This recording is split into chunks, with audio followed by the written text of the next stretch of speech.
Bom dia, a graça e a paz do Senhor Jesus. Veremos hoje o capítulo 4 de 1 João.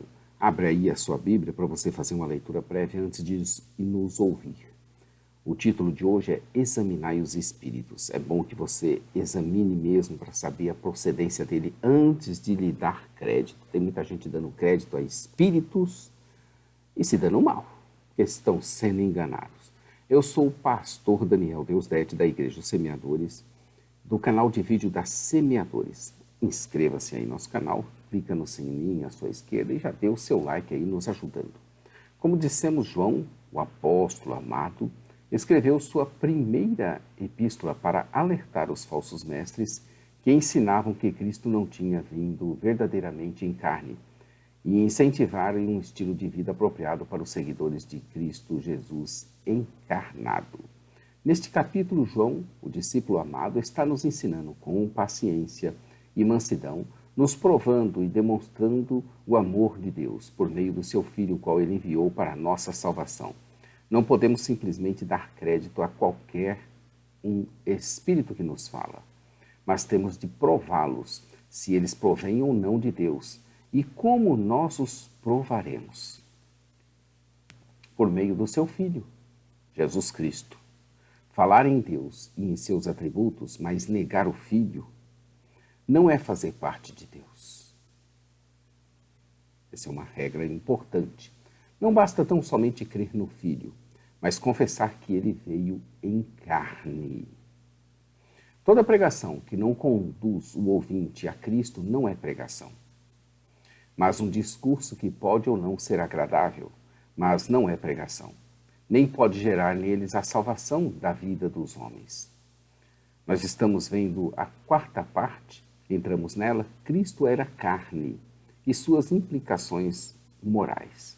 Cristo era totalmente humano e qualquer pessoa que ensine algo diferente disso segue o espírito do anticristo. Deus demonstrou um maravilhoso amor por nós ao enviar o seu Filho para se tornar carne.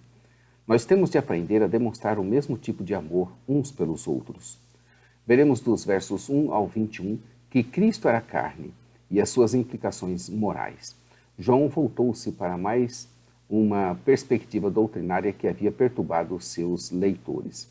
Dividiremos também essa quarta parte em 4 sessões. Veremos a primeira, discernindo os espíritos, dos versos 1 aos versos 6. Como iremos discernir os espíritos ou lhes provaremos? A menção de João do Espírito Santo no verso 24 do capítulo 3 trouxe à mente a obra de outros espíritos na igreja e o modo de distinguir aqueles associados com o Espírito Santo daqueles associados com o espírito do anticristo. João, carinhosamente chamando os seus leitores de amados, os exorta dizendo para eles não crerem em qualquer espírito, mas antes provarem se os espíritos vêm de Deus, porque muitos falsos profetas tinham saído pelo mundo. Essa prova consistia em conhecer primeiro o Espírito de Deus. Todo espírito que confessa que Jesus Cristo veio em carne é de Deus, e todo espírito que não confessa que Jesus não é de Deus, mas é o espírito do anticristo. Essa questão já tinha sido previamente avisada de que esse espírito enganador viria e já, naquela época, estava operando. Nessa passagem do verso 1, João mencionou espíritos múltiplos. Ele provavelmente estava se referindo às forças sobrenaturais, anjos e demônios que influenciavam os mestres na igreja. Ele queria que seus leitores testassem os espíritos porque havia muitos falsos profetas. João não via o problema do falso ensino como uma questão meramente humana. Ele chamou a atenção para as influências sobrenaturais nos mestres porque percebeu que a igreja estava envolvida numa guerra espiritual, conforme está em Efésios 6, do 10 ao 11. João escolheu a maneira mais ostensiva para expressar a plena encarnação de Jesus ao empregar a palavra carne, um termo frequentemente associado no Novo Testamento com o mundo pecaminoso. João não era pecador, mas ele tornou parte deste mundo pecaminoso. embora existam outros critérios a serem considerados, a questão-chave na situação de que João tratou era a perspectiva de um mestre e seu espírito na encarnação de Cristo. Somente o espírito que afirmava a encarnação era proveniente de Deus. João consola os seus leitores dizendo para eles que eles eram de Deus e que, portanto, já tinham vencido o maligno, pois muito maior era o que estava neles do que o que operava no mundo.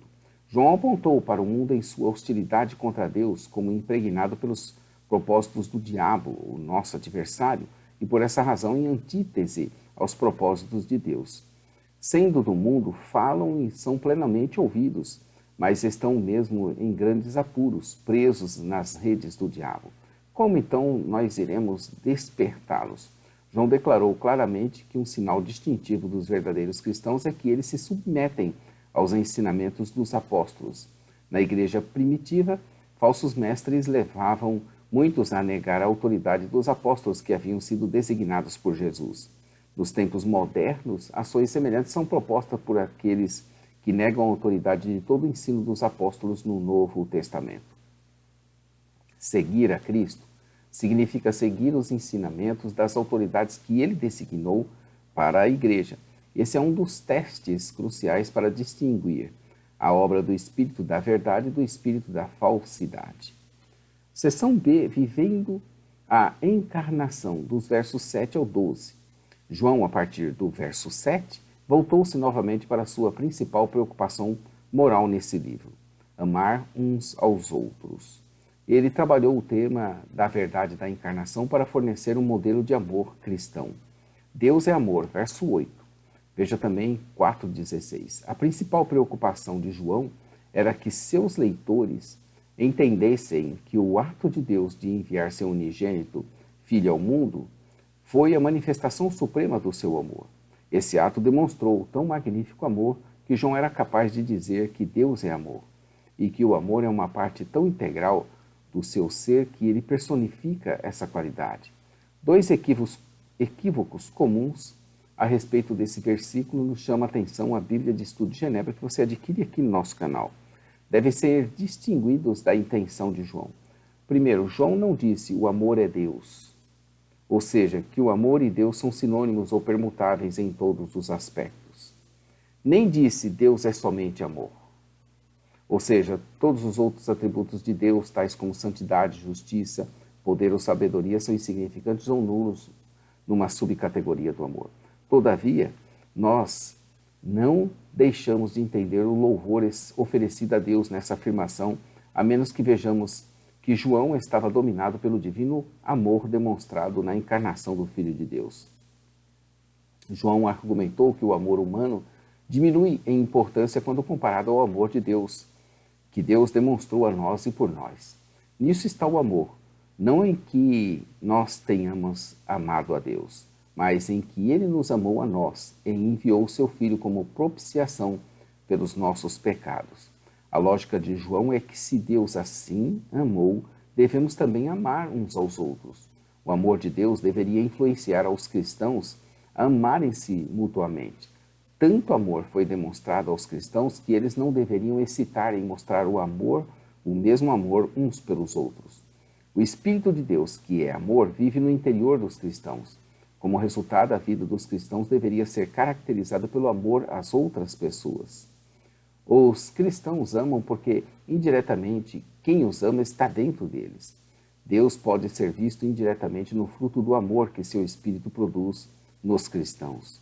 Ninguém jamais viu a Deus. E, no entanto, deve amá-los acima de todas as coisas. E como será esse amor se não demonstrarmos isso com nossos irmãos feitos à imagem, a sua imagem e a sua semelhança? Dos versos 13 aos 16, na parte A, veremos a confiança na encarnação, a subseção C. João garantiu a seus leitores que eles poderiam confiar no seu testemunho de que Jesus era realmente Deus em carne. Nisto conhecemos que permanecemos nele e ele em nós, em que ele nos deu o seu Espírito. Essa provavelmente é uma referência a João e aos outros apóstolos, como no verso 14 do capítulo 4. João sabia que ele estava em Cristo por causa das demonstrações do Espírito em sua vida. O testemunho de João com respeito a Jesus era certo porque ele havia visto Jesus durante o ministério terreno dele. Jesus é o Filho de Deus. Pelo menos alguns docetistas afirmavam que Cristo era o Filho de Deus. No entanto, eles não criam que eles eram a mesma pessoa humana e divina ao mesmo tempo. Eles afirmavam que Jesus era simplesmente um ser humano em quem Cristo, o Filho de Deus, habitou temporariamente. A declaração de João nega claramente esse ensino. São verdades claras nesses trechos, dos versos 13 ao 16. Ele nos deu do seu Espírito. João tinha visto e testificado que o Pai o tinha enviado. Quem confessa o Filho, tanto Deus como o seu Espírito, permanecem nele. Deus é amor. Quem permanece em amor, permanece em Deus e Deus nele. Da parte B do versículo 16 até o 21, nós estaremos vendo a seção D, que é vivendo no amor de Deus. João vai falar do viver nesse amor. O amor de Deus transforma aqueles nos quais o amor habita, criando neles o amor de Deus e o de um pelos outros. Novamente, João trabalha a ideia de que Deus é amor. Com isso, João não quis dizer que qualquer pessoa que ame algo ou alguém vive em Deus. João tinha em mente o tipo de amor que ele afirmou em 1 João, o amor dentro da comunidade cristã. Repare que João trabalha neles a ideia do dia do juízo, preparando-lhes para manterem confiança diante dele. Novamente, João enfatizou o quão importante é o amor ao se referir ao julgamento final. Embora eles não sejam como Cristo em termos de perfeição em sua obediência, os cristãos são como ele em suas orientações básicas, e eles permaneceriam como Cristo fez em comparação com o mundo em geral. Isso acontece por causa do seu Espírito, que está em nós. Assim, no amor não existe o medo. O amor de Deus é perfeito em si e é também implicitamente perfeito, completo, quando os cristãos o recebem. Os cristãos em si, no entanto, são aperfeiçoados, completos, no amor de Deus no devido tempo. Mesmo assim, o resíduo do medo pode temporariamente coexistir com o amor. O perfeito amor de Deus lança fora todo medo, gradualmente, não instantaneamente. No verso 20, João foi de uma clareza fenomenal. Se alguém afirma que ama a Deus e odeia seu irmão, como nele o amor de Deus se aperfeiçoa? João esclarece que quem não ama seu irmão, ao qual vê, não pode amar a Deus, a quem não vê. Eu vou repetir. João esclarece que quem não ama seu irmão, qual vê, toca, está cara a cara com ele, não pode amar a Deus, a quem nem vê. João antecipou uma objeção para sua ênfase no amor entre os cristãos. Alguns poderiam dizer que eles amam Deus, apesar do fato de não amarem uns aos outros. João negou totalmente essa possibilidade. Seus antagonistas não conseguiriam ver que amar o Deus invisível é muito mais difícil do que amar as pessoas visíveis. O amor de um cristão por Deus inevitavelmente transborda no amor pelas outras pessoas. Tem que ter a marca característica aí das obras, né? João afirmou que o amor pelas pessoas é uma prova essencial do amor de Deus. Não basta ser apenas aquele amor platônico ou de palavra. Eu amo, mas você não faz nada pelo seu próximo, nem demonstra isso. Que amor está em você, na verdade? No verso 21, João aludiu ao ensino de Jesus de que o maior mandamento deve estar junto com o segundo maior mandamento. Os dois mandamentos são inseparáveis. O próprio amor às outras pessoas brota do amor de Deus. O amor por Deus é evidenciado pelo amor às outras pessoas. É uma complementariedade. João 4,1 diz: Amados, não deis crédito a qualquer espírito. Aí é que você tem que prestar atenção, hein? Antes provai os espíritos se procedem de Deus, porque muitos falsos profetas têm saído pelo mundo afora. E às vezes falando até coisas boas, né? Assim, parece boa, mas a sua essência não é nada boa. O verso 21, ora, temos da parte dele este mandamento, que aquele que ama a Deus, ame também ao seu irmão. Outra característica forte em João, além do cuidado de sempre de estar nos querendo conduzir ao Filho, é a questão do amor, e não do amor de Deus de palavras, mas pela demonstração e pelo pragmatismo, pela prática com relação aos nossos irmãos. Quem não ama a seu irmão ao qual vê, não pode jamais amar a Deus, a quem nem vê. A lógica dele é perfeita e seu argumento bem contundente. Se abrigamos o ódio, ou se há em nós intrigas e não amor, ele é claro. Estamos perdidos e não conhecemos o Salvador da vida dos homens. Amanhã estaremos aqui com 1 João, capítulo de número 5. Não tenha medo, não. Jesus é mesmo Deus. Invoque-o. Pode invocar. Invoque Jesus como Deus. Não tenha medo. 1 João 5, amanhã nós veremos isso aqui. Não se esqueça, a parte escrita está no jamaisdesista.com.br. Nossa loja virtual, semeadores.com.br. Nosso programa de rádio, radio.semeadores.com. Palavra de vida com o pastor Johnny Ramos, às quartas-feiras, 15 horas, horário do Brasil. A todos um bom dia, inscrevam-se no nosso canal, clica já no sininho, não deixa de dar o seu like para nos ajudar. E a todos um bom dia. Maranata, ora, ora, vem, Senhor Jesus. Deus te abençoe, querido.